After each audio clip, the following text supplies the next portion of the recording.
The Book of the Life of Enoch Tizoc, written by Son of Enderlord. Chapter 1. Tizoc went on a mission to recover his grandfather, Tizoc, from the end dimension after being casted and trapped therein.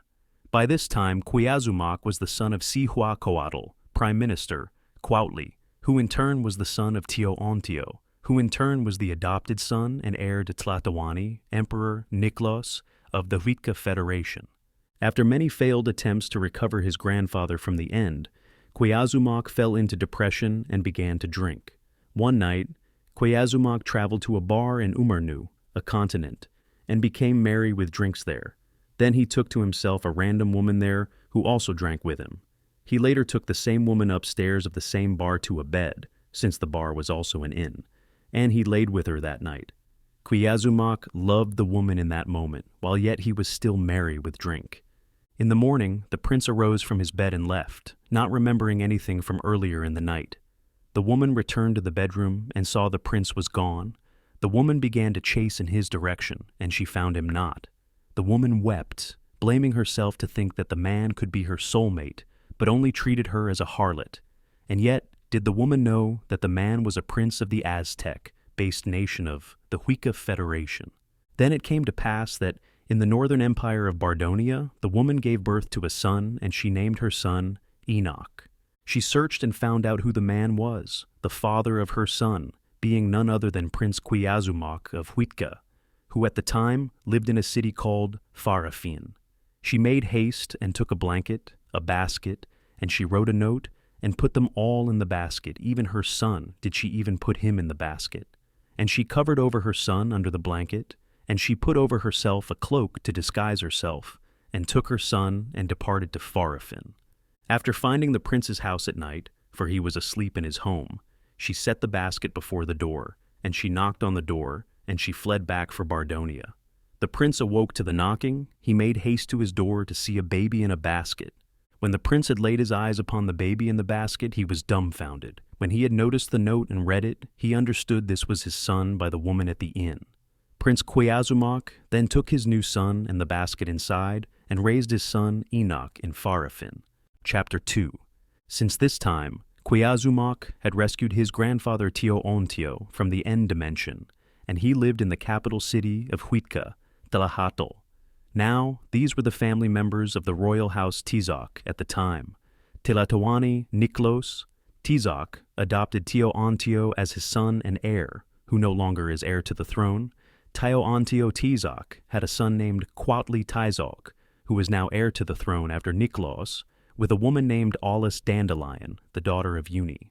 The chancellor Cuautli took Ichi Dandelion, the daughter of Sabi Dandelion, the daughter of Uni the chancellor, as his wife, and with her in birth order he had a son named Tizoc, a son named Esli, a daughter named Metzli, a son named Itzmali, and a son named Tlachinoli. Esli Tizoc among his siblings was the first to take a wife, and her name was Aulis Otli. With her, he had two sons named Piali Tizoc and Achcautli Otli. Before Enoch was born, Piali, being the first grandson of Cuautli, died of drowning. Eventually, in the process of time, Aulis Otli, the mother of Achcautli, died, and Esli remarried to a woman named Ahuic, and with her he had a daughter named Ahuic Tizoc II. Then Esli later married another woman named Nori.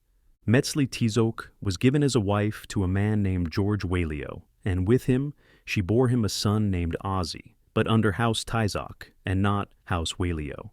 Tlachinoli Tizoc afterward married a woman by the name of Siun. After these things, Enoch Tizoc was then born to Tizoc Tizoc by a homeless Bardonian woman. Enoch was raised by Tizoc as a single father, with no mother figure in his life up to this point, and he knew nothing of her, likewise that of his father's knowledge of her. Enoch mainly hung out in both Farafin, his hometown, and the capital city, Tlahatl, for occasions such as Tlatoani Niklos sacrificing sheep unto the gods. Enoch spent most of his time playing with his cousin Ozzy Tizoc and a friend named Isupili, and Enoch at this time was a charming 10-year-old boy, while his 14-year-old cousin Ozzy tried to live up to expectation, also owning a small cobblestone castle upon a hill in Siktheris, Farafin, as his home. Later on, Enoch meets dusk, and he moves into Pharafin. Then one night, Crown Prince Tizoc had awoken to loud screams of his wife beside him. He had heard these screams before. To not startle his wife's condition, he said nothing about it to anyone. Quatli made haste and took his wife to the temple, as he and his wife lived in the capital, where a doctor would meet him. The doctor, knowing they both were of the bloodline of Chancellor Uni of Bardonia, quickly diagnosed her condition. There was nothing that could be done. She had the family curse. As she awaited her fate, she was surrounded by her husband Quatli and her sons Quiazumok, Tlakinoli, Esli, Itzmali, and her daughter Metzli. She then gave up the ghost, and she passed that night, leaving behind a grieving family and nation.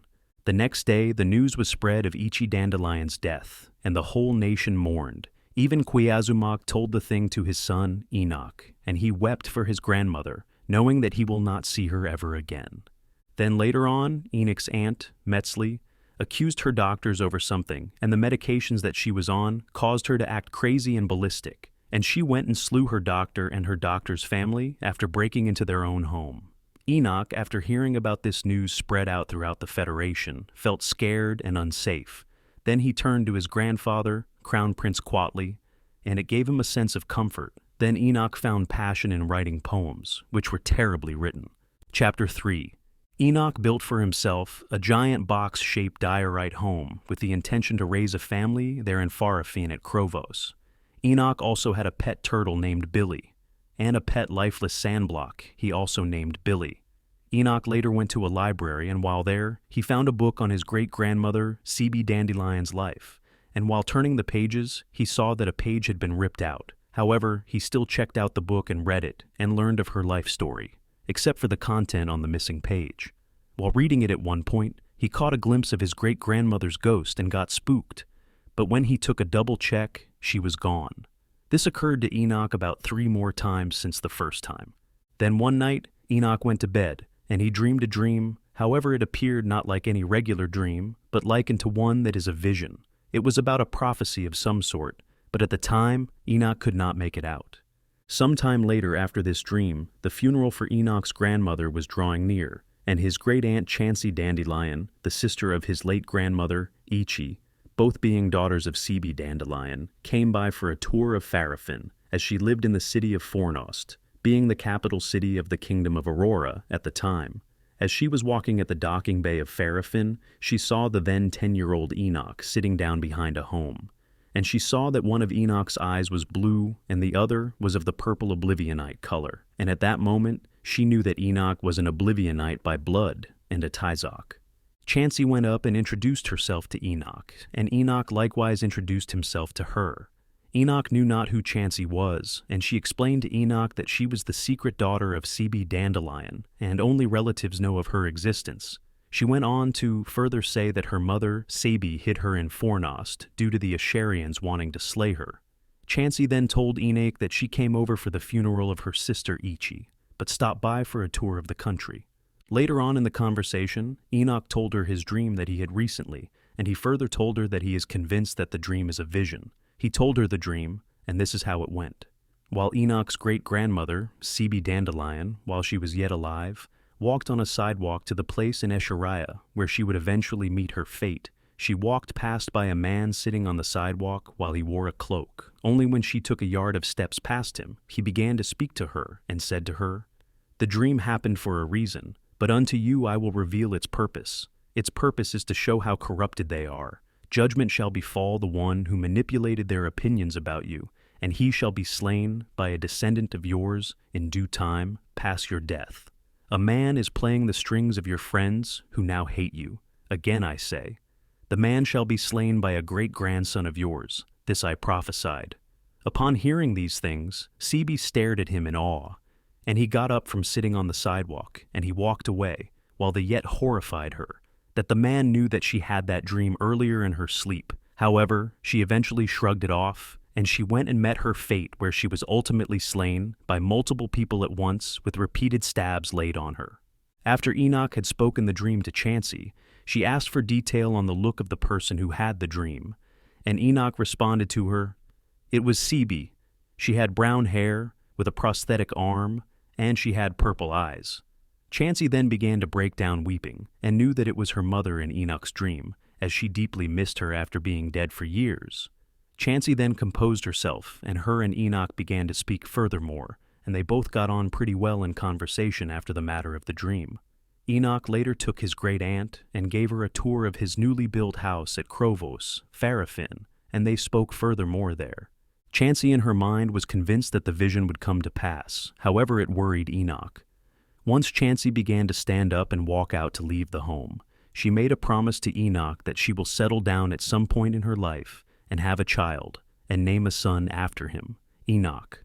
Chansey then departs, and they go up and attend the funeral. Then afterwards she returns back to Fornost in Aurora, and she continues her life there, away from the public view of her existence, and she thought of the vision that Enoch told her that he had. Enoch from then on continued to have visions up until the age of 18 years old. After his great-aunt's visit, he wrote more poems to express his feelings, which were still terribly written. Chapter 4. One day not that long after his great-aunt left, he sat down on his couch in his home and he wrote more poems. While writing, he saw that his house was covered completely in dirt. At first he thought of it to be a prank or someone being a jerk, so he went and removed all of the dirt that covered his home. Later on, his father, Tizoc, told him why the dirt covered his house in the first place. Apparently, there was already plans for a coliseum to be built in Krovos before Enoch built his house there, and Enoch did not know that. So, Tizoc thought it would have been a good idea to build a hill over Enoch's home, for it to be built upon the top of his home. Enoch then left apology signs at the front of his house about removing all of the dirt, as he did not know of the building plan for whenever they would read them. After Enoch finished writing a poem about meeting his great-aunt Chansey Dandelion, he lost it later on. Then 2 years pass, and Enoch is 12 years old, and he just had a conversation with his grandfather, Crown Prince Quatli, and learned that it is possible for any of them to be married off to people while still yet being underage. This thought troubled Enoch. While Enoch feared this, his cousin, who was then at the age of 16 years, went out to find a wife to marry and settle down with in his castle. Later on, Enoch told this to his father, but he reassured him that he can choose a wife for him, but to wait till Enoch at least reached the age of 15 or older. So Tizoc, his dad, agreed, but however, he found no one. Then one day word got out across the nation that Enoch's grandfather, Quatli, was getting engaged to Princess Elzaress of Tortuga, a pirate princess. Enoch welcomed his potential new grandmother with open arms. Enoch then went on and saw next to the hill that Ozzy's castle sat upon in the Lusitania district, and there he saw an old destroyed fortress there from the Entropica War, and he sought to restore the place to be inhabited. So he made haste and claimed the place and changed the name thereof to Enoch. As Enoch worked on the town, a man approached him who was from a far and small nation, and the man was named Kaiser Jeremy. They became friends with his small nation, being the first outside nation to have ties with the new town. As Enoch continued to build up the old place, news quickly spread out with Huica Federation going to war with the Kingdom of Councils, followed by his grandfather announcing that he will not be marrying Princess Elzaress of Tortuga without explanation. Then, for the first time, Enoch got to speak to Tio Ontio for the first time in his entire life, after only being with him from a far distance. Tio Ontio was at a good old age and frail, being around his 70s or 80s at the time. However, with Tio Ontio losing his memory all of the time, he explained that he did not know that he had great-grandkids. Afterward, Tio Ontio was sent back to his home in Tlajadal to get some rest. One day, as Enoch went to his city after the first new inhabitants had moved in, he was impressed and saw that the first few homes were built there, and it had grown quick in population within only just days. Enoch presumed that it had to do with the influence of him being a member of the royal Tizoc family. Enoch then went to his grandfather, the then Prince Regent Quatli, and Enoch with his dad asked his grandfather a personal question, and the conversation was recorded, and this is how it went. Enoch, approaching his grandfather, asked him, "I have a personal question." "Okay," his grandfather responded. "What do you see in me? For I have no clue, and I am afraid that I do not have the potential to do the right things. I am a bit worried. What do you see in me?" Enoch asked. Quatli, with enthusiasm, responded, "I see greatness, a future emperor." Enoch was taken aback and responded with a sudden, "What?" Quatli went further and added, "You are a strong spirit, a warrior. You remind me a lot of me at your age and when I was Prime Minister. You have huge potential." Enoch, surprised by his grandfather's response, said, "I don't know what to say. I think I would need help along the way if you see me that way, for I am afraid that I will not live up to your expectations. I need guidance. I am worried, grandfather." Quatley with confidence said to his grandson, "You will be fine. You are a Tizoc." Enoch, still afraid, asked, "Are you sure?" Quatley responded, "Yes, I am the emperor. Don't question me," despite him not being emperor yet. Enoch, being more confident now, replied, "If you say so." Quatley added, "Indeed. I am a Tizoc after all." "Yes." Enoch then got up and said to his grandfather, "Yes, grandfather. Good night." "Good night, Enoch," his grandfather responded. Enoch then went up to his grandfather and hugged him. Then he left with his father, Tizoc. However, at the time, little did Enoch know that his grandfather expected much from Enoch, thinking that he would rise up and be good at doing tasks, as Enoch at this moment was Quatley's favorite grandson, as this was a repeated action of his, which Enoch knew not yet of. Chapter 5. Tilla-ha-Tepa, god of the West, arrived and congratulated Huica Federation on its longevity. Then, Niklos, after a long life, was called upon by Tilla-ha-Tepa to take his place as god of the West. Tilla-ha-Tepa called on Quatley to sacrifice his grandfather, and after the sacrifice, Niklos ascended to godhood. Quatley at that moment became the new Tlatoani. Tlatoani Quatley then planned for a proper coronation for himself to take place soon. When Enoch had heard of what had happened as he was not there, he wept for his great-great-grandfather Niklos being sacrificed, but rejoiced that his grandfather was now Tlatoani, and had felt further security of going up to him about his feelings, however, with a bit of bitterness of his actions, and he now secretly had hated sacrificing people since he had just now lost someone else in his life, being gone for good. Enoch wept and lamented, and he wrote another poem on this matter. Afterward, Tlatoani Quatley granted Enoch the title of Duke of Farafin, which Enoch's father, Tizoc, previously held. Sometime after this, Enoch visited Fornost for the first time and met Lo, and they became friends. Enoch even had joke talks with her about marrying Lo. After these things, Tizoc adopted a son named Vanch, with Enoch now having a brother in his life, and he embraced him with open arms. One day Enoch hung out with his brother Vanch in the newly built Quatley Gardens in Enoch's new village built over the fort ruins of Lusitania, which was changed from Enoch to Enoch. Afterwards, 16-year-old Enoch explored south into the Paletta Desert for fun and overlooked the desert ruin of the once ancient city of Braddockblight, but saw nothing but an old run-down road, a bunch of collapsed holes, and a really old front gate to the ancient city. While there, he stumbled on some old ancient artifacts. Among them was an ancient crown as he held it. It glowed. Then he put the crown into his bag and made haste to go tell his father and to show it to him. He even held it before his father, and it glowed in his hands. Tizoc was surprised and happy as he knew that was their ancient royal ancestors' crown from the times of the ancient kingdom of Quiajal. Later that night, Enoch dreamed yet another dream, and this is how it went. Enoch walked around the desert of Paletta, and he turned and looked upon a crowd of ghosts, and he saw that some of them wore some ancient garments, and he even saw that some of them were kings. They all bowed down to Enoch as he wore the crown. Then Enoch awoke from his dream.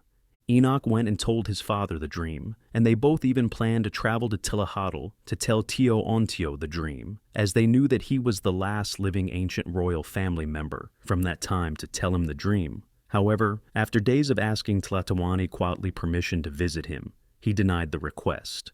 It was around this time that Enoch's new house was finished being built in Enoch, and he moved in, and his first old house in Krovos was torn down, and the landscape there, along with the small 2 hills, which Enoch's house was in between, were also removed. Then, as Tizoc prime minister term was drawing to a close, Enoch had a talk with his father about being asked to be betrothed to someone. Upon hearing this, Tizoc, his father, embraced his son, happy and knowing that his son was finally growing up to be responsible enough, to be confident enough to find a wife. Tizoc then promised his son that he'll find a wife for Enoch whenever he gets out of office. Then in return, Enoch promised his father that he would give him grandchildren. Enoch then later wrote a poem about this event as well. Some time later, Enoch went to Enoch, as behold, Vanch was possessed and desired to be the Tlatoani of Huitka, and he tried to slay Enoch, as he thought that he was second in line to the throne of Huitka. Vanch ended up stabbing Enoch 20 times, but managed to survive and recover. Then Enoch later wrote another poem about the incident about his brother. Then Vanch snaps out of being possessed. When Enoch went to sleep again, he yet again dreamed another dream. It went like this. Both Sabi's ghost and the ancient civilians and kings of Braddock Blight were there in the Paletta, all together gathered. They all chanted something at Enoch as he wore the crown upon his head. Then Enoch awoke from the dream and realized it was a dream. As he had attempted to go back to sleep, he heard a noise outside, as it sounded like it came from his small backyard, with bamboo along the rover and border of the town. When he went out to check, he found nothing causing the noise. As Enoch then turned to go back inside his house, he saw a ghost before him, and he jumped back, landing in the river itself in his backyard. Enoch was terrified at the ghost, yet said nothing. The ghost introduced himself as an ancient citizen of Braddock Blight named Nekali, who was also an ancient warrior for Tio-Ontio's father, Tlitoana Plakashfe of the kingdom of Quiajal. Enoch then asked the ghost why he was here, and Nekali answered him, "You found my king's crown, did you not?" Enoch then began to think in his mind that it involved the crown itself, so Enoch replied, "If you are here for the crown, you may take it back after I have shown it to my great-grandfather, Tio-Ontio." Nekali then replied, "No, you may keep it. I want you to rule over us as king since you are of blood." Enoch then thinks that this is a joke and doubted him and said, "But you are dead, so how can I rule you? Plus, I don't know how to even rule a kingdom, and your people and country are extinct." Nekali responded, "As king of us, live your normal life, but we shall serve you in spirit and recognize you as our legitimate king. We will approach your great-grandfather Tio-Ontio, and we will let him know, for now, tell no one of this encounter, nor tell them the things I have told you this night, not until you shall be allowed to do so." Enoch then asked, "Who were the kings and the father of my great-grandfather Tio-Ontio?" Nekali replied to Enoch, "In due time, it shall be revealed unto you these things which you ask of me. Just remember that we will serve you in spirit." Then Nekali fades away, leaving Enoch amazed at the encounter, as he himself assumed that he was drunk. Then he went back to bed. While in bed, he thinks to himself as to why they would make him king of them, even though his ancestors betrayed them. Chapter 6. The next day, Quiazumac's term as Tsihuacoatl had ceased, and Enoch's uncle and Quiazumac's younger brother, Tlakinoli, became the new Tsihuacoatl. George, Enoch's uncle and husband of Enoch's aunt, Metzli, snuck inside the palace in Tilahatl in order to assassinate Tlatoani Quautli. The Tlatoani had caught him and was placed in custody. Days later, George Wheelio was publicly in Tilahatl by hanging, standing before the crowd of citizens. Just before George died, his wife Princess Metzli gave birth to a son named George Wheelio II. Then before him, Metzli had an affair with another man and gave birth to a son and named him Acoatl. Enoch, after hearing these things, wept for what took place, and later learned that George had a secret son who was 3 hours old. He found favor in George's son, George Jr., and so he asked his father, Quiazumac, to talk with their family, for Enoch to become the godfather of George Jr. After this, Enoch began to fade away from poetry, and he did not write one about the occasion of his Uncle George's execution for treason. However, Enoch's cousin, Ozzy, took an interest in poetry the day prior. Later at night, Enoch was sitting in his backyard, still thinking about his uncle's death. Then Nekali the ghost appeared unto Enoch and spooked him. Then he asked Nekali, "Why are you here?" Nekali replied, "I am now merely your servant. I am a general of the ghost army." Enoch then asked Nekali a question. "Why are you picking me as your king after what my great-grandfather and his family did?" Nekali replied, "Because at the time the royal family were not righteous, their hearts were filled with evil, and you actually care about people unlike some other of your current relatives, not being like your ancestors who fell when the kingdom fell. We look forward to you being king." Enoch, surprised, did not know what to say. Nekali then said, "May I ask a question, your highness?" Enoch replied, Yes. Nekali went on to ask, "Will you have an heir in the near future since you are among the virgins?" The question immediately took Enoch by surprise, and he answered, I will have a queen and children in due time, but for now my heir will be my newborn cousin, George Jr., of whom I earlier became the godfather of. Necali replied, That is excellent, your highness. It seems he shall be your heir until you and our future queen have heirs of your own. I shall spread the news to the dead. Enoch replied, Go ahead, I need to go to bed. Then Necali fades away, and Enoch heads to bed. After Enoch had awoke the next day, he went and expanded his home in Enoch and installed a pool on the second-floor balcony, which he built.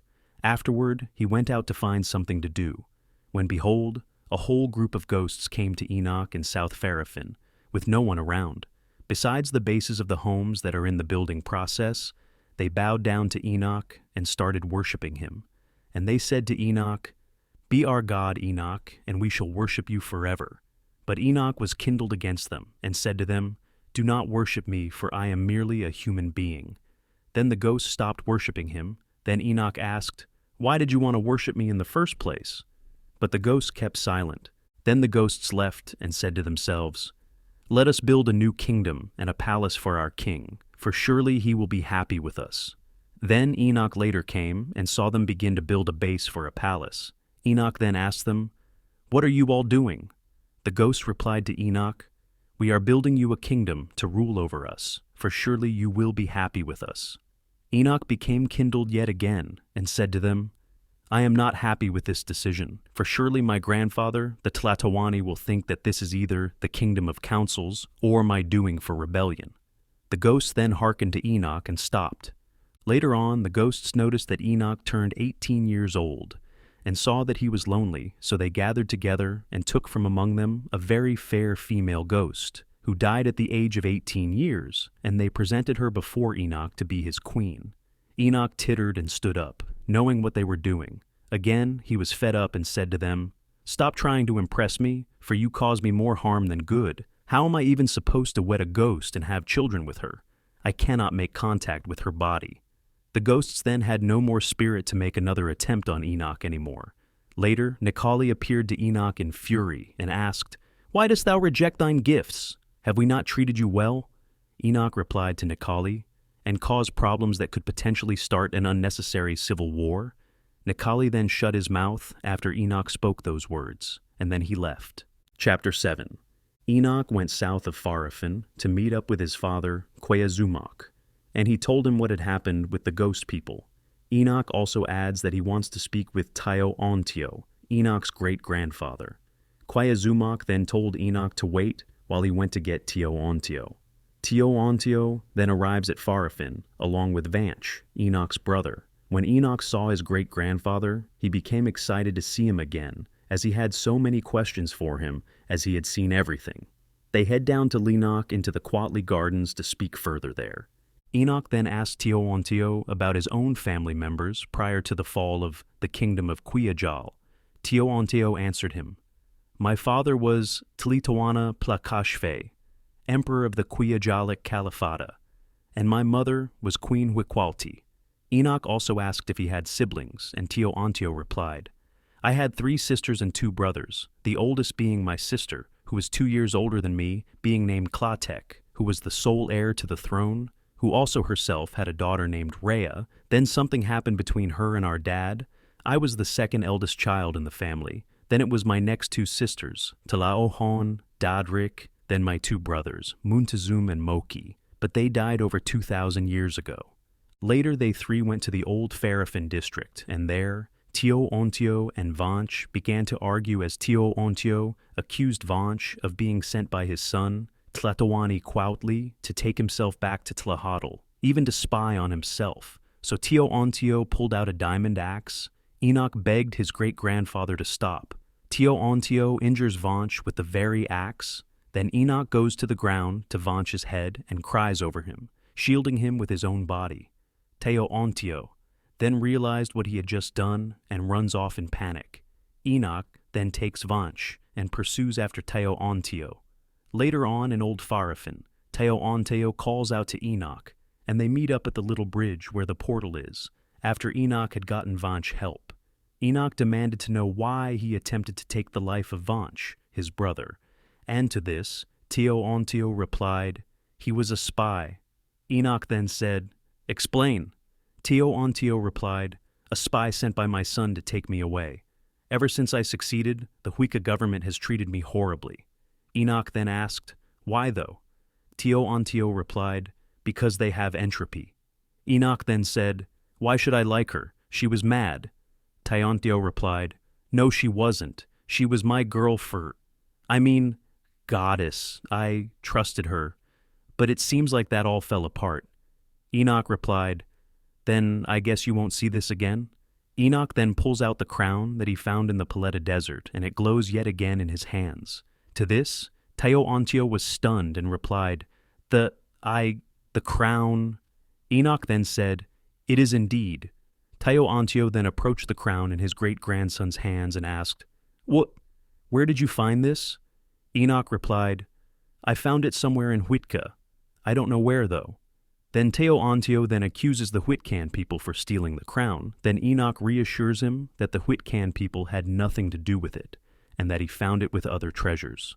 Enoch then added, "But ever since I found this crown, the ghosts of our ancestors appear to me and call me their king, but I don't know why, since your family betrayed them."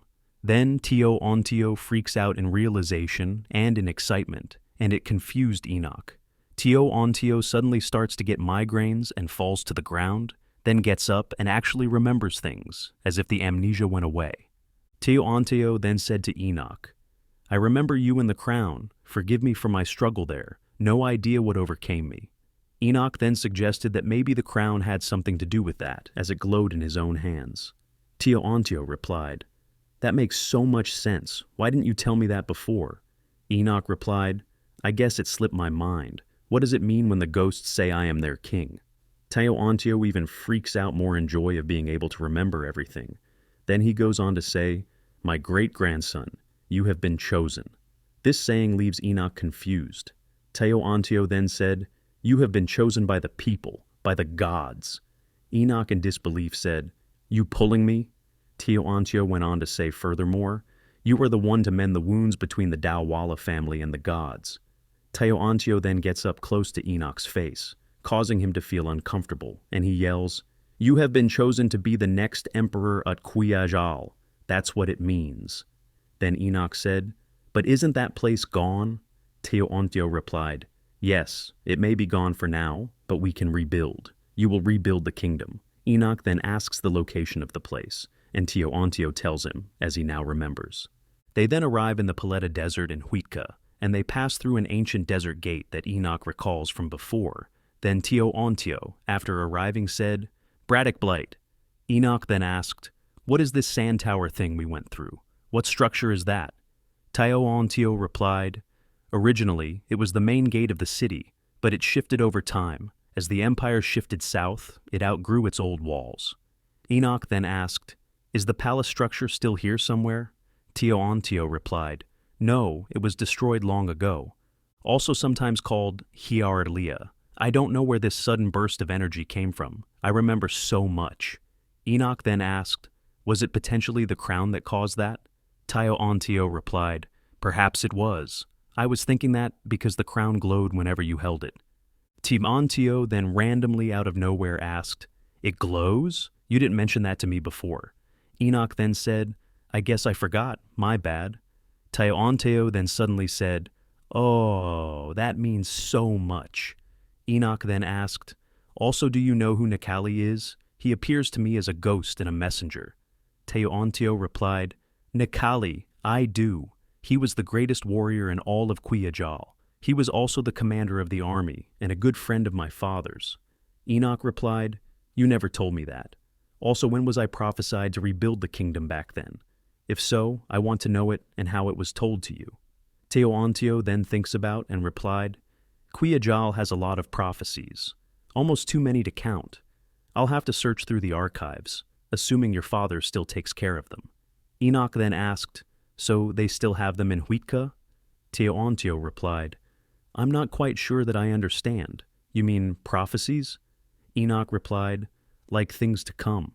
Teontio replied, "I'm not entirely sure. I haven't been to that place in Tlahadal in a long time. I assume they do." The ancient Altepetl of Tillahotl was good friends with Quayajal, so perhaps they have something. The prophecies that I can recall off the top of my head are the ones about the end of the world, the one about the alien invasion, the one about the spilling soup, and the one about the reborn king, but that's about it. Enoch's interest was piqued when his great-grandfather mentioned a reborn king, and he perceived that he himself is that king. Enoch then asked about that prophecy, and Tiontio replied, "From what I remember, it roughly foretold that somewhere down the line in Dwala royalty, a new king would be born and would bring back Braddock Blight out of the ashes or something like that. There is a chance this could be referring to you. Maybe that's what Nikali is talking about," Teonteo said as he suggested. Enoch then replied, "That's what I perceive, but I don't get how the kingdom could be brought back if there are no living descendants of the ghosts." Teontio then replied, "Maybe there are descendants." This took Enoch by confusion. Teontio then went on to say, "It's well documented that those who successfully fled Quayajal went to Thalath, Inari, Viridian, and Valandia, and the royal family fled to Ardat, but they never made it. Besides Ardat, of the regions mentioned are part of Huitka today, maybe. In their archives they have recorded family trees. If you can find a living descendant of Nikali, he can be reborn." Enoch then asked, "Nikali has descendants?" Tiontio replied, "Well, Nikali did have a son, who was also in the army. Perhaps that son escaped and traveled to one of those regions above. We must contact the Hoxes and see if they have records that go back that far." Then suddenly Tiontio gets a migraine again, causing his amnesia to return. Then he turns to say to Enoch, "I'm Tiontio, devoted worshipper of entropy, and leader of the devoted theocracy of Entropa. How do you do today, King Sir?" Enoch then asked him, "Are you all right, great-grandfather?" Tiontio asked, "You are my great-grandson, but Quiazamak is only 6 years old." Enoch then face-palmed, and Tiontio further said, "How is that possible?" Enoch reminded him, saying, "Years have passed. He's perhaps in his 40s now." Tiontio replied in shock, "40? Oh, you must be referring to my son Quatli?" Enoch replied, "No." Tiontio further said, "He's about my age, but we're not on good terms right now." Then Enoch reassured him of what he had previously said, and Tiontio couldn't believe what he was hearing. Enoch then told Tiontio that they should be going home now, saying, "Well, it was nice seeing you, great-grandfather." Tiontio replied, "But yet, I'm not entirely sure who you are. I definitely feel some sort of connection there, though. Oh well, we'll definitely meet again. We have a war to win, lad." Enoch replied, "I am of your blood, and there is no war. Should I help you get back to Tillahotl?" Tiontio replied, "That would be great. Thank you so much." Enoch replied, "No problem." While Enoch was in the process of taking his great-grandfather back to Tillahotl by boat, Nikali possessed Tiontio and made him say, "You've done more for me than you know tonight. You're destined to lead the Hyarli to a new age." Enoch turned to look at his great-grandfather, being taken by surprise at his words. Tiontio continued and said furthermore, "You've been chosen, Enoch." Enoch then asked his great-grandfather, "How do you remember this?"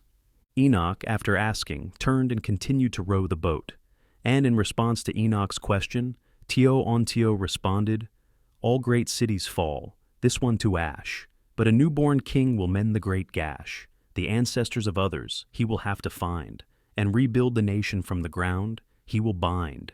Everything that we see, togetherness works, for this is the prophecy of the future end work." Then Nikali left Tiontio's body, and Tiontio then said to Enoch, "No idea what this means, it just came to me suddenly." Then Nikali goes back into Tiontio's body and makes him say, "You're destined for greatness, Enoch." Enoch then asked him, "I'm still curious how you remember this despite your amnesia coming back, but let me bring you home." Tiontio, while still being possessed by Nikali, replied, "We have been talking to you without appearing in a ghostly form, Enoch." Yet again Nikali left Tiontio's body, and Tiontio asked Enoch, "Where do I live again?" Enoch replied to him, "You live in Tillahotl. Also, what was the other thing you just said?" Enoch asked. Tiontio did not give him a response, but remained silent. Enoch then continued to bring his great-grandfather to his home in Tillahotl. Afterward Enoch departed from Tillahotl, and rode back to his house in Lainoch in Farafin, and rested there for the night. Chapter 8. Enoch wakes up the next day, and he went down to the Paletta Desert in the ancient capital of Braddock Blight. And there, Enoch saw a random endermite. While he was curious how it got there, he went and smote it, and it died. 2 days later, the ghosts appeared to Enoch and demanded for a queen, as they grew tired of waiting. Enoch asked them why they were demanding one so soon. They responded that they want an heir born within the line, instead of George II being adopted into the line as the main current heir. Enoch then reassured them that there will be a queen one day, and an heir will be born by her, but it'll take time. After Enoch had spoken this, the ghosts vanished. Enoch then returned to ancient Braddock Blight. While there, he noticed a small desert island behind, where the ancient palace once stood. And behold, there a squatter house stood upon the island. Enoch thought of ways to get rid of that squatter, for he feared that the squatter could expand inland. Chapter 9. The next day Enoch went walking south of Farafin, where he passed a cloaked man. When Enoch was a few feet past him as the man sat, the man spoke, saying to Enoch, "Those dreams you have been having for the past years as a vision." Enoch turns and looks at the man without saying the word, while yet surprised. The man went further on to say, "The one about Sabi." Enoch became shocked at what the man spoke of, and he asked the man about the prophecy. The cloaked man replied, "There is a man who was behind your great-grandmother's murder, who deceived the people and tricked her friend into slaying her. He is responsible for her killing. I long ago prophesied to your great-grandmother Sabi that you would be the one to judge and slay him in vengeance." Enoch asked, "Who am I to slay this man?" The man asked in response, "You are of Oblivionite blood, are you not?" The cloaked man stands up and walks away, leaving a bag behind. Enoch picks up the bag, intending to return it back to him. But behold, as Enoch looked up, the man was gone. Enoch then chose to dig through the bag, and inside the bag were food, small weapons, a map, and other supplies for travel, such as a compass. Enoch took the map and looked into it, and he saw a secret base marked out on the map by the mysterious man himself. Later the same day, Enoch's father, Quiazumok Tizoc, was given a new wife by his father, the Tlatoani, and Quiazumok wedded a woman by the name of Neho no Futo. Once they were married, she gained the title of Princess of Huitka. Afterward, she helped in Farafin's construction and theme of building. Princess Naho already had a son from a previous marriage named Bachat Zikmund, who became Enoch's stepbrother, with Enoch now having 2 stepbrothers at the same time, Vanch and Bachat. The next day, Quiazumok got bored in life. Not knowing what to do with his life, he goes up to his new wife, and she temporarily turns him into a Nekojin with dark magic. Enoch, when he heard of this, was confused why his father would do that. Afterward, Quiazumok turned back to normal. Enoch one night went to his house in Lainach to rest, and again he dreamed a dream. In Enoch's dream, he sees the reincarnated Braddock Blightic people slaying citizens, even sacrificing children to idols. Enoch trembled at the sight of that. Then in the dream, a Braddock Blightic soldier charged at Enoch. Enoch suddenly teleported out of the way of danger. Then Enoch, unleashing his Braddock Blightic abilities, slew many of the Braddock Blightic people. Later in the dream, the Braddock Blightic citizens accused Enoch, their king, of betraying them. Enoch replied to them, "Look upon yourselves, you are the wicked ones." The Braddock Blythics did not take this very well, and they then and there denounced their king. Enoch then threatened to destroy the very crown upon his head, so that they could no longer have any more kings. The people changed their minds and begged Enoch to not destroy the crown. Then a sudden hand grabbed Enoch's wrist, stopping him from smashing the crown to the ground. Enoch turned to see Uni in spirit form. Enoch looked in shock. Then Uni spoke some words to Enoch, which Enoch could not make out while he was still shaken at the situation. Then Enoch awoke from his dream shaking. Enoch on his bed said quietly to himself, "Great-great-grandfather Uni." The next day, Enoch's grandfather, Tlatoani Quautli, adopted a son into the royal family named Aztli. 3 days later, Enoch had an idea to destroy Entropy's tomb that lay on display in Old Farafin, despite her body not laying inside as it was long destroyed. So he grabbed an iron pickaxe, and he went and attempted to destroy it, but to no avail. Then a sudden burst of purple energy coming from the tomb itself pushed him off, causing him to fall off of the very cliff into the ground below, missing the river and leaving Enoch injured. As Enoch held himself up after the fall and injury, he lifted his eyes to the river in front of him, and behold, he sees a scar left over his eyelid, which contained the oblivionite purple pupil, and the scar was dark purple, and it dripped with purple blood into the river. Looking into his reflection, horrified. Afterward he rushed home, and tended to himself with the scar and injury, and healed himself. He successfully seized the bleeding, but the scar remained on his face. Chapter 10. While Enoch was at the house recovering from the recent injury and newly gained scar, a messenger knocked on his door. He opened the door and saw the messenger, for his mailbox hasn't been built yet. And the messenger told Enoch of his great-aunt Chancey's murder, being slain by some loan sharks at Fornost. As Enoch heard the news, his tears dripped down and burned his scar, but Enoch paid no heed. Enoch then snapped in rage, knocked over and destroyed his own belongings in his home, causing the messenger to be scared and ran off, leaving the home. Enoch, while still in the same state, went out and acquired himself an iron axe without armor. Then he traveled and went where Chancey used to live and where her banner shop was, where she was murdered at, while being determined to slay the very loan sharks that took her life, knowing that her promise to have a son named after himself would not happen anymore. He later in that place wept out loud and said, "Oh, why doth my great-aunt Chancey have to go this way? Oh, why is this life so unfair to us? Why did she have to leave? She never fulfilled her promise to me, for a son to be born by her to bear my name. Therefore, I vow to destroy all her enemy loan sharks that took her from me and avenge her blood." Enoch, after he had finished saying that, he guessed that the loan sharks would return since guards had never investigated the matter and might return for more spoil. So, Enoch waited there. Every moment Enoch grew more impatient, seeking blood. The same loan sharks eventually return in a boastful manner of Chancey's recent slaying. Once they see Enoch in the trashed-up shop with his axe out, he stands up. One of the loan sharks asked him, "Who art thou and what business do ye have here? You better flee before we end your life here and now." Enoch, with rage and hatred in his heart, replied, "I am Duke Enoch Tizoc of the Huitka Federation. You just slew my great-aunt Chancey, who also owned this banner shop here in Aurora. Because of this wicked act, you shall lose your lives here this very day." The loan sharks laughed at Enoch to scorn, as he did not seem intimidating to them. They then draw their weapons out, thinking that Enoch was no threat to them, and the leader of their group said to them, "Get him! Do unto him what we did to his great-aunt." After this saying, they laugh and slowly approach Enoch, and Enoch gets into a stance with his axe in his hand. Afterward, the first one charged at Enoch, and Enoch quickly got out his shield, dodging the loan shark's attack, then slashed another one of the members and kicked him away. Then another went up, charging at Enoch, and Enoch trips him, and swings down his hatchet into his skull. Another loan shark then overcame Enoch and took his axe and shield away, disarming him. They overpowered Enoch and pinned him down to the floor of the shop.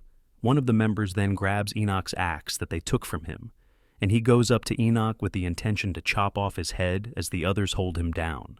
As the axe swung downward toward Enoch's head, Enoch suddenly teleported out of the way, with the axe accidentally chopping off another nearby member's head instead. Enoch, left in surprise at what he did, stood there as they all came charging at him. Enoch then quickly took a long metal pole where a flag would normally be on, and he smote it through the remaining for loan sharks' stomachs, impaling them, with one member behind the other in a single file line. Then Enoch stood the pole upright into the ground and left the 4 bodies on display in front of the shop for others to see. Enoch made haste and took his axe and shield and fled before authorities of the city could arrive and charge Enoch of a crime that he committed in vengeance. Chapter 11. 8 days after joining the royal Tizoc family, Ozli asked his adopted father, Tletawani Quautli, to take away his royal title so that he could leave the royal family, and he granted his wish, and Ozli left the royal family. It was around this time when Enoch met John Williams, a person who liked political stuff, and Tazi Khan, a shaman who led a people of 2 different kinds of orcs in Eldom. But events occurred there with another nation who wanted their land, and Khan gave it to them by simply leaving, and he and his people left and desired a new home in Rathnir. They met Quiazumak and Enoch and others, and they set up a new home further south in Umarnu, founding their own city called Carcassestan. Enoch and Quiazumak quickly became their friends. Then Enoch caught Ironic, a citizen of Farafin, breaking into Dusk's house and recorded it with proof, and he turned it in and a court case began. Enoch and his stepmother Naho even reported more laws being broken without providing proof. Afterward, Enoch, for the first and only time in Huitka, ran for election to become Tsihuacoatl of Huitka, with only him and one other running up, and the other won. Enoch later found out that his grandfather, Tlatoani Quautli, rigged it as he no longer saw Enoch with potential anymore. Enoch, however, did not care, as he thought he would have made a bad Tsihuacoatl anyway. Later the same day, Enoch was on his way to his house in Enoch when 3 cloaked men hid and snatched Enoch up and knocked him out. They took him to their hideout, and there, Enoch was held captive. Enoch later woke up being held before a throne, and there on the throne sat a fat man. The fat man introduced himself as the guy behind Sebi and Chansey's murders named Archie Fatimus. Enoch laughed a bit at the name, and he was slapped in the face by Archie's command. Archie went further on to say that he had heard what Enoch had done to the loan sharks at the banner shop, and he found value in Enoch and planned to hold him for ransom toward Huitka for a very high cost. Enoch, in response, spat in Archie's face, calling him a monster, and threatened to end his life for the sins of Sebi and Chansey's murders. Archie, in fury, ordered for Enoch to be taken to a cell. As Enoch was being dragged away, Enoch turned his attention toward Archie and repeated the prophecy to him that a descendant of Sebi would slay the man behind her death. Archie, upon hearing that, in rage, he ordered for Enoch to be whipped in the back 40 times, then to be taken to his cell afterward. Enoch was then whipped on the back 40 times and was taken to his cell afterward, and there he wept for hours. Later at night, Nikali appeared to Enoch in his cell, asking him, "What happened?" Enoch, being in a broken state, did not reply. Nikali, in fury, called Enoch weak. Then he vanished. Enoch later stood up and yelled non-stop in his cell like a madman for an hour. Then the guards came in and took him, and they whipped his back 40 extra times, then returned him to his cell. For Enoch's meal, they and Archie gave him a bone, and they laughed at him and treated him like an animal. Enoch, to their shock, ate the bone like a madman to show Enoch's determination to wipe them out. This frightened the guards, including Archie Fatimus himself. Then Archie spat at Enoch through the cell window. Then he was carried back to his throne by 4 men lifting up the chair, due to him not having the ability to walk due to his weight. Then Enoch punched the wall repeatedly and made his hands bleed. Then the ghosts appeared to Enoch, including Nikali. Nikali then apologized to Enoch and told him that they were at his command. Enoch then said in response, "Make this place crumble." The ghosts make the whole place, including the cell, collapse, somehow not collapsing on Enoch, taking everyone else out except for Archie Fatimus on his throne, shaking in fear. Enoch grabbed a sword, then made his way to Archie on his throne, as Archie begged for his life, as Enoch drew closer to him. Not even Archie's manipulative mind could stop or evade Enoch's hatred and desire to kill him. Before stabbing Archie, Enoch said to him as he slowly drew closer to him, "A cloaked man once said to me, 'A man who is a descendant of Sebi shall slay the man in vengeance of her own blood by that very man.'" Then Enoch stabbed Archie in the stomach, and the sword sunk into his belly, that the fat overlapped it and consumed it, with Enoch not being able to pull it back out, so he left it, and Archie died. Enoch then left, taking his stolen belongings with him, and made his way back to Huitka.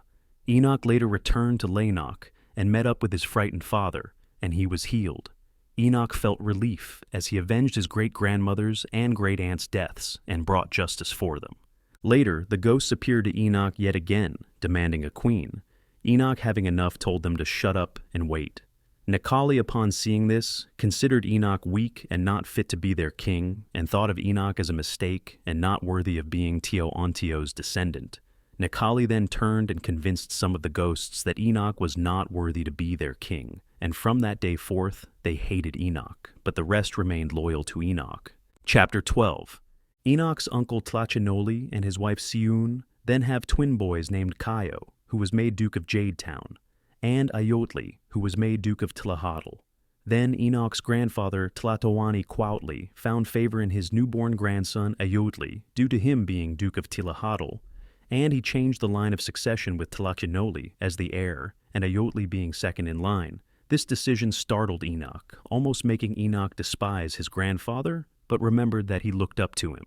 Then a university in progress was open, and Tlatoani Quautli required for Enoch, a coatl, Ozzy's half-brother from his mother Metzli's lover, Kaio and Ayatli to all attend the university, as they were young enough to go and to study there. However, this never happened, as the university never held a class nor opened. Later at Enoch, Enoch was there when his stepmother Naho came to him, and she asked him if he could consider moving in with her and his father, Kiazumok, to their new mansion in Dranomia. To this Enoch agreed, especially when she mentioned that she planned to remove and remodel the house anyway to work on Lenok. Enoch packed his belongings and moved into his third home, his stepmother's mansion in Dranomia. They sailed a bit north and came to Dranomia Island, being next to Aqualis and an island territory of Farafin. Once they undocked, Enoch saw the mansion and was amazed at its design and scale. Once they walked in, Enoch and Naho were greeted by butlers, servants, and maids. Enoch was then given a tour of the mansion and was given the biggest bedroom in the mansion on the second floor, despite Enoch not being her biological child. Later on, Naho had business to attend to, and she said her goodbye and left Enoch in the mansion. Enoch took a further tour by himself and walked in the mansion to get more familiar with the place. As he walked, he was greeted by more servants, maids, and butlers along the way, and he went to a balcony from the third floor. There he stared off, thinking about the recent event with his captivity and avenging the family members he admired. Enoch then took off his shirt and touched his own back, and it still stung with 80 whips on his back, along with the Oblivionite tattoo that he was born with that only few carry genetically. Then a maid came out to check on him, and she saw him without a shirt. Enoch turned to notice her staring at his strong figure, blushing hard in embarrassment. Enoch, also being embarrassed, quickly put his shirt back on, and the maid fled back inside while still blushing and trying to cover her face. Enoch also goes back inside to his room to finish unpacking. From then on, whenever Enoch saw the maid and she saw him, they both looked away from each other, trying to avoid each other, as they were still both embarrassed from the encounter on the balcony. Later, the same day, Tlatoani Quautli wedded Gem of Alar, and she became empress and was welcomed into the royal family. Enoch even welcomed her with open arms. Later again the same day, Enoch's aunt, Metzli, died randomly while on her porch reading a book. When Enoch heard of the news, he wept and noticed his cousin Akodal also crying and comforted him from the loss of his mother. They both saw their uncle Esli celebrating his sister's death. This left Enoch in disgust at his action. Then Enoch remembered that when a death happens, he normally would write a poem. However, he no longer had interest in it, and instead let the loss get to his mind, as the poems would normally get his mind off of it. So Enoch wept over the loss. Then Metzli became a ghost and haunted some of the royal Tizoc family members. Enoch heard this from reports. Enoch then remembered that he is now technically the legal guardian of his cousin, George Jr., since the death of his mother and Enoch's aunt Metzli. Enoch asked George if he wanted to move in with him. However, George Jr. denied it and wanted to stay at his current home, so Enoch left him and returned to the mansion. Enoch then heard that his uncle Esli was moving out of Huitka to start his own nation. Enoch missed his uncle despite his action at Metzli's death, as Enoch forgave him and hoped for the best for his uncle. Chapter 13. Days later, at one night in the mansion, while everyone else was still asleep, Enoch was walking in the hallway with no one in sight on his way back to his room, when a sudden figure forced Enoch against the wall and quickly drew their lips to meet with Enoch's lips. Enoch panicked, shoved the figure back, and saw that it was the maid that saw him shirtless on the balcony. Enoch then became lustful, not resisting himself, brought her to his bed, and they lay and had a night of passion. In the morning, the maid quickly left, taking her clothes with her, before anyone else arose that morning, while Enoch was still asleep under the blanket. Therefore, no one suspected anything. Enoch then awoke from his bed and realized what he had done and repented. He later confessed what he had done to the maid to his father, Quiazumok, and his stepmother, Naho. However, Naho did not care, as Enoch was free to do whatever he wanted, and Quiazumok was proud of him. However, Enoch knew what he had done was wicked in adultery outside of marriage. Enoch went outside in front of the mansion, and he rent his shirt and wept out loud. The butlers, the servants, and the maids saw this from the balconies and windows from the mansion, and they were worried about Enoch's well-being. Enoch continued to weep for half an hour, then he retired inside. Later the same day, Tlatoani Cuautli cast a gem as his empress and officially tied the knot with Princess Elzaress of Tortuga, and she became the new Empress of Huitca. To everyone at this point, it seemed that Tlatoani Cuautli was trying to have a harem. Then later, the maid bore Enoch a son, and Enoch named him Chimali, and he loved his son. Enoch told his parents and other family members of the news of the birth of his first child, and, with Enoch knowing that he had fulfilled the promise to his father about giving him a grandchild, Enoch desired to give his son a better life. Then the loyal ghosts appeared to Enoch to see Enoch's new son, and they recognized Chimali as the legitimate heir in their eyes. Then there were talks of the maid becoming Enoch's wife. However, Naho refused this, but allowed her to become his concubine, and so she became his concubine. This is the genealogy of Chimali from his ancestor Maevel, Uni's father. Maevel begat a son named Uni. Uni begat a daughter named Alice. Alice begat a son named Cuautli. Cuautli begat a son named Tizoc. Tizoc begat a son named Enoch, and Enoch begat a son named Chimali. Chapter 14. Enoch is officially recognized as Duke of Farafin. Afterward, Enoch decides to wear the Braddock Blighted crown publicly, even though Enoch is no king, except only over the ghosts.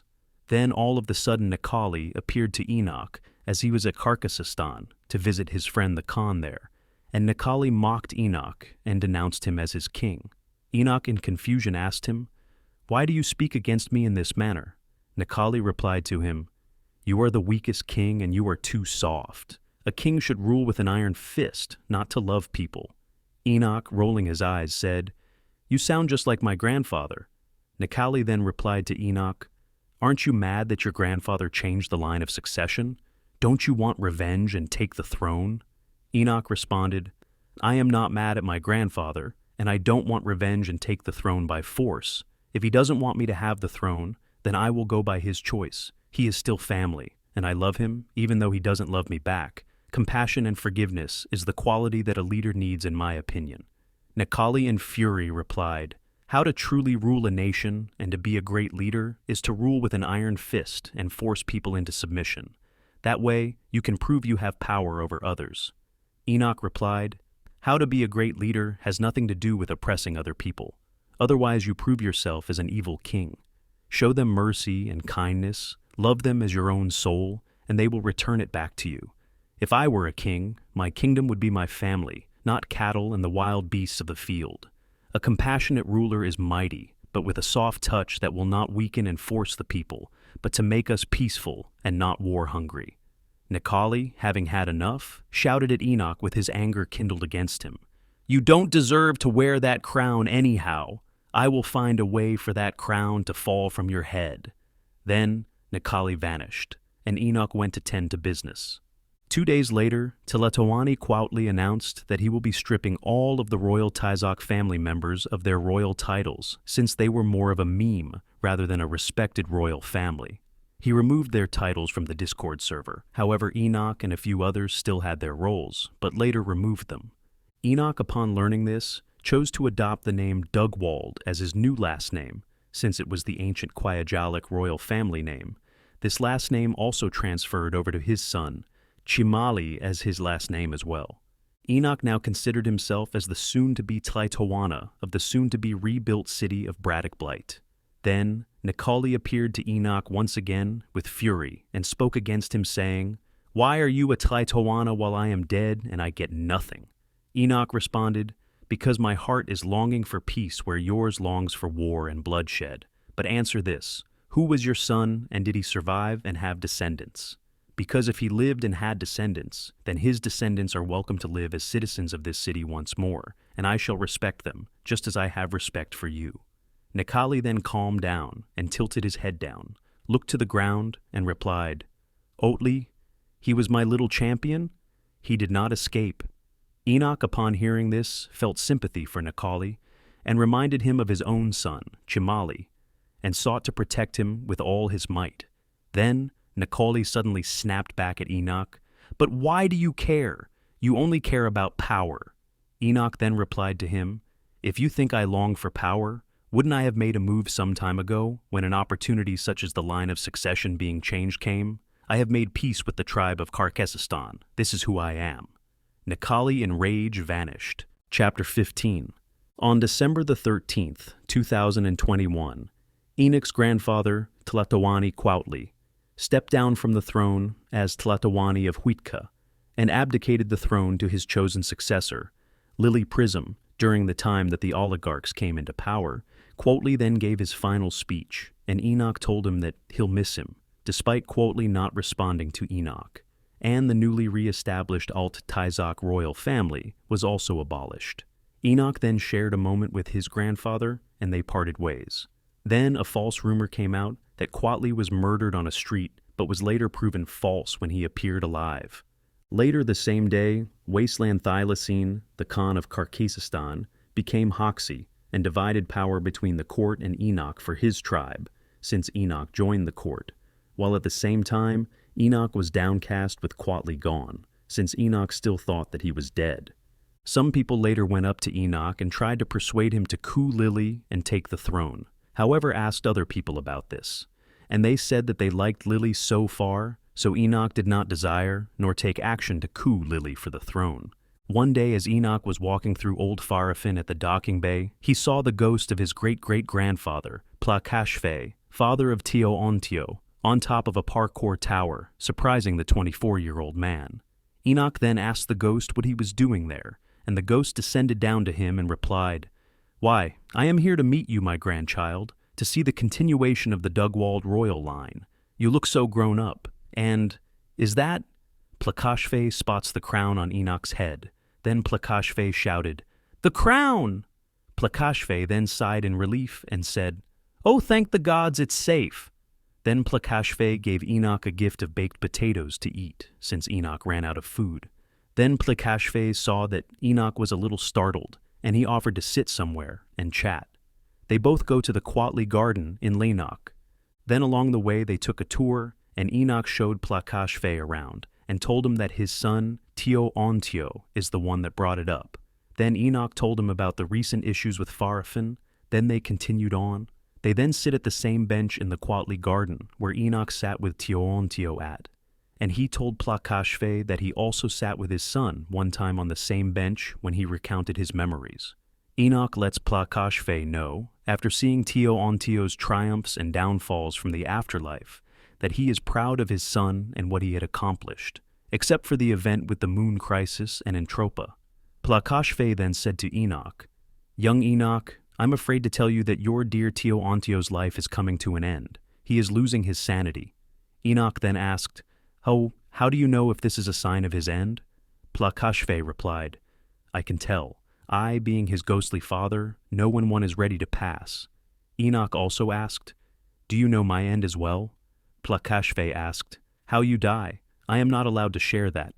Enoch replied to him, "I understand." Then Plakashfe said to Enoch, "What I can say, though, is that you will die with honor to your name." Then Enoch changed the topic and asked, "Do you know Necali?" To this, Plakashfe asked, "Necali my daughter?" Enoch replied, "Necali the general." Plakashfe responded, "It seems as if my mind is hazy as well. A side effect of the afterlife, I suppose. Yes, I recall. Necali, the finest general in Braddock Blight's army. Yes, I do remember." Then Enoch informed Plakashfe, "Recently Necali in his ghost form rebuked me as king. He finds me weak and unfit to rule." Enoch then changed his demeanor and looked down. Plakashfe in disbelief replied, "Weak?" Enoch then replied, "Yes, he told me himself."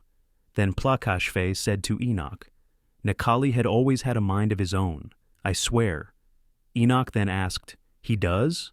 Plakashfe replied, "While I cannot speak for Necali, I truly believe you are fit to rule. You have a long way ahead of you and a lot to learn, but with time, you will bring back the Kwayajalik kingdom." Necali was a strong soldier, that's true. He led many successful battles for Braddock Blight against the Talawans, but he was almost discharged twice for misbehaving. So, that's that. Enoch then asked, "How can I bring the people back when their descendants are scattered throughout Rathnir?" Plakashfe replied, "What a great question, young Enoch. Rebuilding a city is truly a struggle. Enoch then informed Plakashfe, "I currently do not possess the money to rebuild." Then Plakashfe replied, "You must travel and gather those descendants, Enoch. You will rebuild our civilization." Enoch then asked, "But how can I tell who the descendants are?" Plakashfe replied, "Once you gather the heart of old Braddock Blight, a miracle will occur, and your city shall be lifted. The descendants will appear to you. Those who are attracted to your crown, to your leadership, and to your strength are the descendants."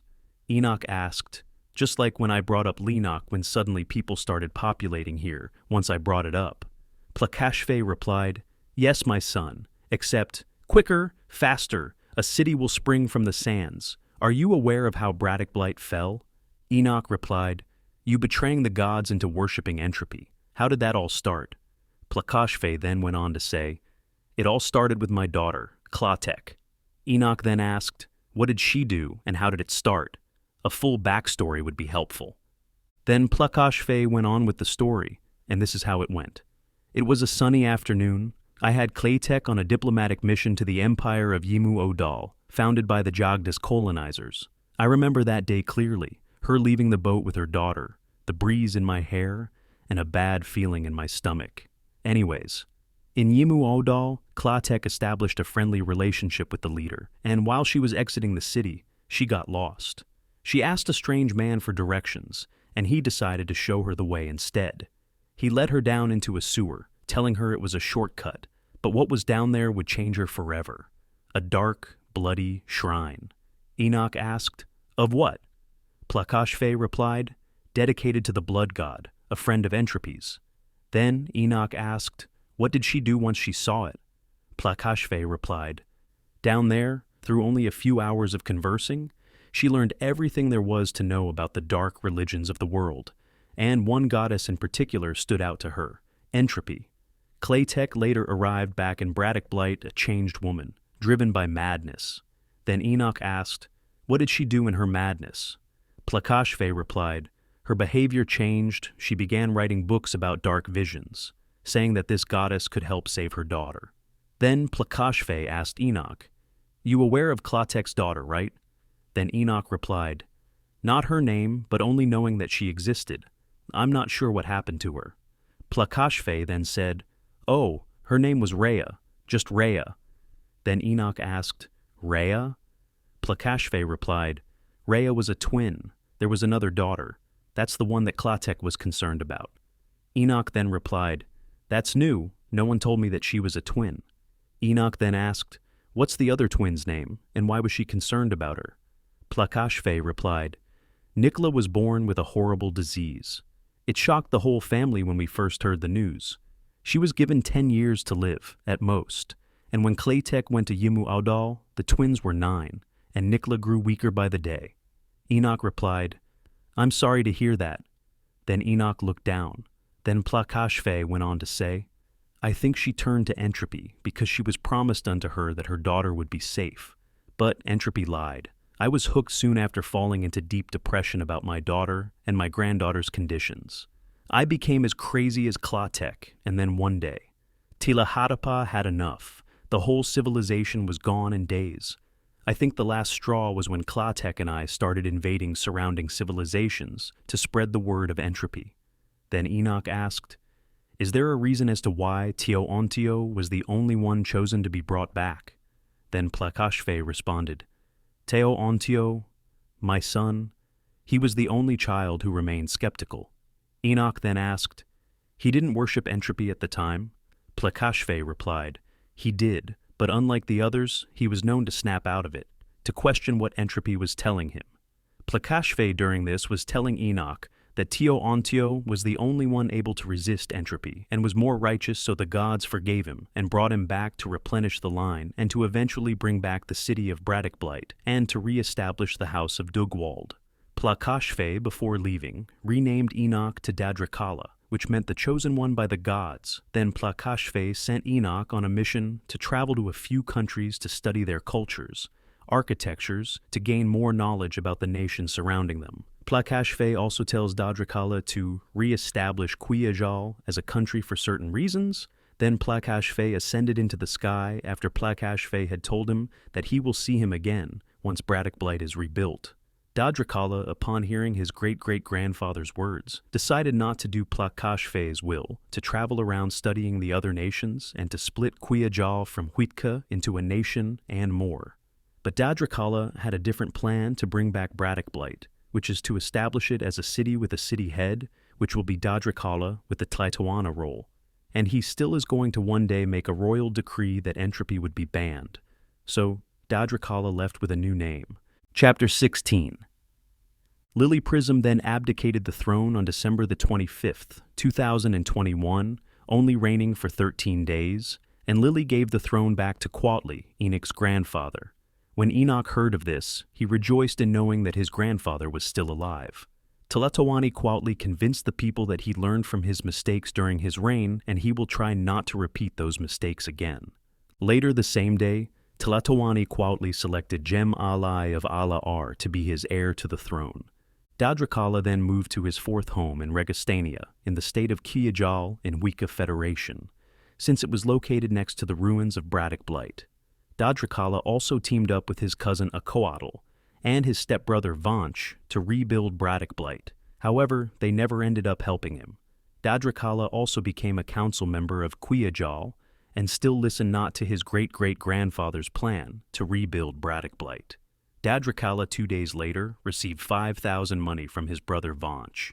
Then Nuke started a challenge to climb the parkour tower in Old Farafin to receive the 1,000 money as a prize. Dadrakala ended up climbing all the way to the top first and won the 10,000 money, totaling his money that day to 15,000 money. Dadrakala took the money and saved it for Braddock Blight the city. Dadrakala became a smaller version of a monarch to the state of Quiyajal and named his son Chimali as heir to the throne. Then Dadrakala's stepmother, Naho, bore Quiyazumok, Dadrakala's father, a son and named him Zikalo Naho Tizoc, meaning that Dadrakala now has a half-brother. Dadrakala also gets a step-uncle named Mixi Tizoc and another blood uncle named Axolon. Dadrakala's plans to bring back Braddock Blight get shaken as a border came into place, dividing the ancient city site from the state of Quiyajal into Centauri territory. Acoatl, Dadrakala's cousin, tells him to move the build site within Quiyajal, but Dadrakala wants the city to be brought back to its very ancient spot. Then, Dadrakala and his concubine, who was once a maid of Futo, slept together one night, and she conceived, and she later bore Dadrakala a second son, and Dadrakala named him Dugwald, and he became second in line to the throne in the line of succession after Chimali. Then Acoatl went and spoke to Wondered about Vanch buying any land from him, and Acoatl returned to Dadrakala, his cousin, and he told him that Vanch had not bought any land from him. So Dadrakala is able to rebuild Braddock Blight in its original ancient spot. Then one day, Dadrakala was walking in the Paletta Desert, where he saw an old altar dedicated to Tilaharapa, and he destroyed it and used its stones for materials for Braddock Blight. Then some plans were leaked in an announcement about Kali Yusef invading Huitka, and to establish his son on the throne, and Don got exiled for 30 days for announcing that, by Tlaitawani Quatli, Dadrakala halts the plans to rebuild Braddock Blight to let the conflict pass. Then Dadrakala helps Duskik and Nuke build a wall around Farafin in an attempt to defend the town from future attacks led by Laki. During the construction, Quiyazumok drops by, and Dadrakala told him that he hadn't started building Braddock Blight yet, and Quiyazumok told him that he can go to his own page. Then later, Twerkish drops by, and Quiyazumok tells him that he has his head. Then Twerkish swung his sword at Quiyazumok and pursued after him. Then later, Nuke defeats Twerkish in battle, and Athaz drops by and spawns in a goat. Then he calls Twerkish a goat. Then Athaz vanishes. Duskik took in the goat as his own pet in Old Farafin in his house. Then Dadrakala remembered the ghosts of Braddock Blight. However, they have not appeared to Dadrakala since the rebuking and the birth of Shimali, his son. Dadrakala then summoned Nikali, and he appeared to Dadrakala, and again he rebuked Dadrakala, calling Slothful with his new name being foolish. Then a sudden purple energy came from Dadrakala's scar, and it hit Nikali and transformed him from a ghost into a living person, taking both of them by surprise. Nikali rejoiced at being alive again, and he picked up a rock and rejoiced more, knowing that he can physically interact with things now.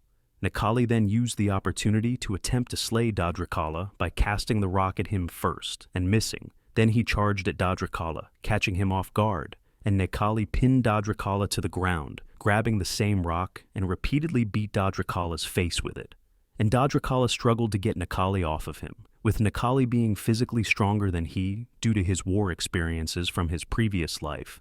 Then a sudden burst of purple energy from Dadracala pushed Necali back, leaving purple scars all over his body, burning Necali, and he retreated while still being alive in his newly revived body, regretting that he can feel pain now. Dadracala, fearing the recent event, fled. Chapter 17. 7 days after Necali being revived, Dadracala one day went to his residence in Registania, and there he saw his concubine dead on the floor of intoxication. Dadracala later found out that she had friends come over, drinking each time Dadracala left home, as he tended to business with plans to build up Braddock Blight the city behind his back.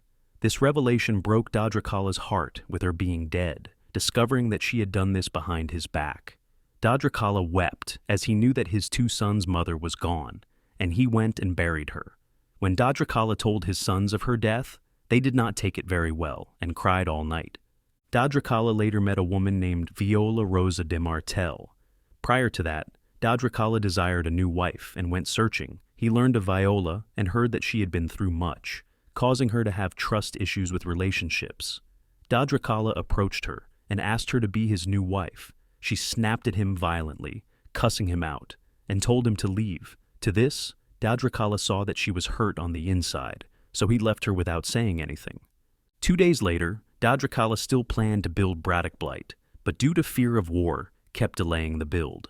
Then Dusk, Dadracala's friend, had a ceremony in Old Farafin, where he was replaced as Tlaitawana of Farafin, with Quayazumok abdicating as Tlaitawana, and in the ceremony on the bridge in Old Farafin, Dusk would start at the end of the bridge and would slowly step further, as Quayazumok asked a question and Dusk answering each with a promise and vows. Then, at the end, there was a flower pot and a cornflower was placed in, symbolizing the transfer of leadership of Farafin, with Dadracala becoming Dusk's heir.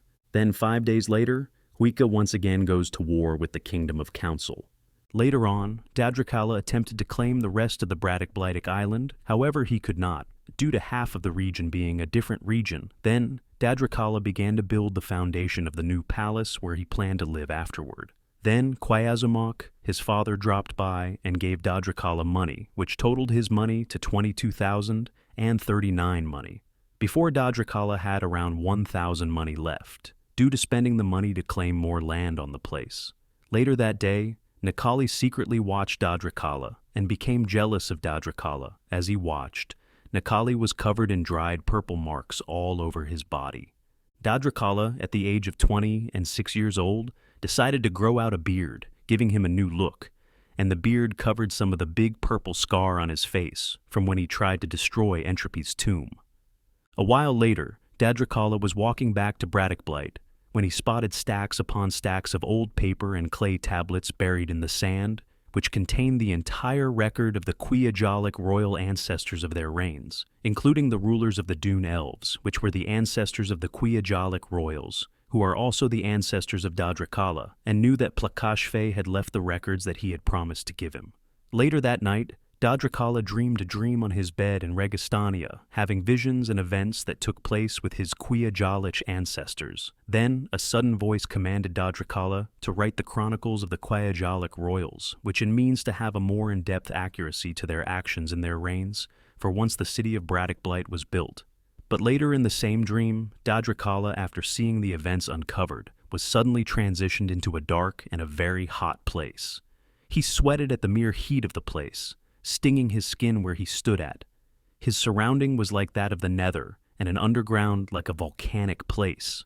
Dadracala walked there, and he saw some of his ancestors of which he saw in his vision burn alive, screaming in agony with chains on them, not being able to escape the fire and lava of which they burn in. They were there, along with thousands upon thousands of other people burning likewise. Dadracala even saw his concubine burn alive along with them, being very skinny to the bone in appearance as if she never ate anything in her life. Then a sudden voice came to Dadrakala saying, "This place where you stand and watch people burn is hell. We know how disobedient you were to your great-great-grandfather Plakashfe in defying his orders. We warn you now to start obeying or end up here with the rest of your ancestors and your concubine." Dadrakala, at the same time, was struck with fear of all of the screams and seeing millions of people crammed together, burning in the flames and lavas. The voice then told Dadrakala to walk to the pit toward his ancestors and his concubine. Then as Dadrakala approached the pit, and a majority of people saw him and tried to reach out to Dadrakala, crying out to him in pain, begging him to pull them out, and warned Dadrakala not end up with them. However, the people could not crawl out as they were all chained up, which cannot be broken as they were stuck there forever unless forgiven. The voice then came to Dadrakala and warned him that if he attempted to pull them out, he would end up in the pit with them. So Dadrakala did not pull them out, and continued to walk along the pit near it. Then Dadrakala finally reached to the other end of the pit and saw rows upon rows of torture devices. And one of them, he sees a lady being cut up while chained up in a chair with a saw, sawing her lower half of the body, then suddenly being regenerated, and the same time happening again, and the entire time the lady was crying out and screaming pain, even while she was cut up. This struck Dadrakala with more fear, and the voice came unto him saying, "That woman that is being cut up is your ancestor, who used to be a Tlaitawana of ancient Quiajal named Mixi. She is being tortured here because she had sexual relations with her wife Hetakwal Palit, which couldn't produce an heir, but we allowed there to be children born. She, however, had a male concubine, and bore a daughter named Reiji. She never turned from her sin for fornication and besiming lesbian." These words shocked Dadrakala for what his ancestor had done and was trembling. Then they continued on, and Dadrakala saw a man and a woman chained up on top of tall poles, and the poles were stabbed through lower parts while naked, and Dadrakala was frozen with fear. The voice came back and told Dadrakala that whose two were both father and daughter, and they both were past Tlitawanas of Quiajal named Munetsum and Anakaona. They were being tortured like this, because Munetsum introduced inbreeding, which was wrong, and Anakawana, inbred. Dadrakala continued on and saw a man being devoured by ugly dark creatures, which were described to be humanoid, but deformed in a huge cage that looked like an arena, and the entire floor was on fire, burning the man, but not hurting the creatures that were devouring the man. The voice came unto Dadrakala saying, "This man was also an ancestor of yours, and a past Tlaitawana of ancient Quiajal, named Niklos. He's in here being devoured and burned, at the same time due to trying to have his wife killed, and the affairs that he had. He did, however, try to end open relationships, but he failed at it." Then Dadrakala continued on, and Dadrakala saw a woman chained up with her skin being cut off by the same creatures, with her scream, with each stinging pain of her skin getting cut off, while she was burning alive on a furnace hotter than the ones on Rathnir. The voice came unto Dadrakala saying, "This woman is also one of your ancestors, and a past Tlaitawana of ancient Quiajal named Reja. She is here due to her actions and caring for her fair body more than others." Then Dadrakala continued on and saw an old man covered in feces while being beat up into pieces by the creatures, and burning at the same time, and the voice came unto Dadrakala saying, "This man is also your ancestor, and a past Tlaitawana of ancient Quiajal named Pinol. He's here because he lived in luxury, not caring for his people, nor nation, allowing corruption run free in the royal guard, not doing anything about the southern wall that once collapsed and causing a famine." Dadrakala continued and saw two men separated calling to each other in pain, as they are separate cages chained naked on tables, and the creatures cut off body parts, and the voice came unto Dadrakala saying, "The man on the right is your great-great-grandfather, Plakashve's father, Majul. The other man in the other cage calling to him in pain was his husband Hitasho. They are here because they were evil, and their relationship brought them here. Again, just like Mixi, a concubine of Majul, gave birth to Plakashve." Then Dadrakala continued on, and went back to the lake of lava, and saw his concubine burning, screaming alive, trying to reach out toward Dadrakala, but couldn't. Dadrakala was too stunned in fear and horror to try to help his concubine. Then the voice came unto Dadrakala saying, "This concubine of yours is here because she wasn't loyal to you, and drank behind your back, and even had relationships behind your back. She was also a descendant of your ancestor, the first Talitawana of Quiajal, named Madrik Ella, from her firstborn child that was exiled due to his excessive tantrums, and the line continued, and her ancestors escaped the god's wrath upon Braddock Blight and lived throughout Witka, and the line continued down all the way to her, and she was eventually hired by your stepmother, Thai-Futo, to work as a maid for her. Then Dadrakala cried out in a voice, "Woe!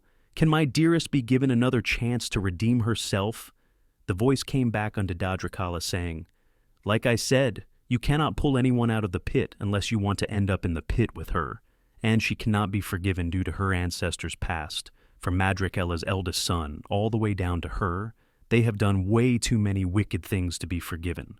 I could only hope that your sons descended from her won't do the same.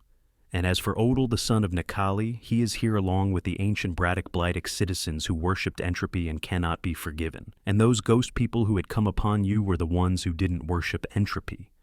After the voice said that Dadrakala was only focused on his concubine and wanted her free, but before he could say anything, the voice warned him that if he tried to travel to hell to rescue her after he had woken up, he would be smitten and casted into the pit.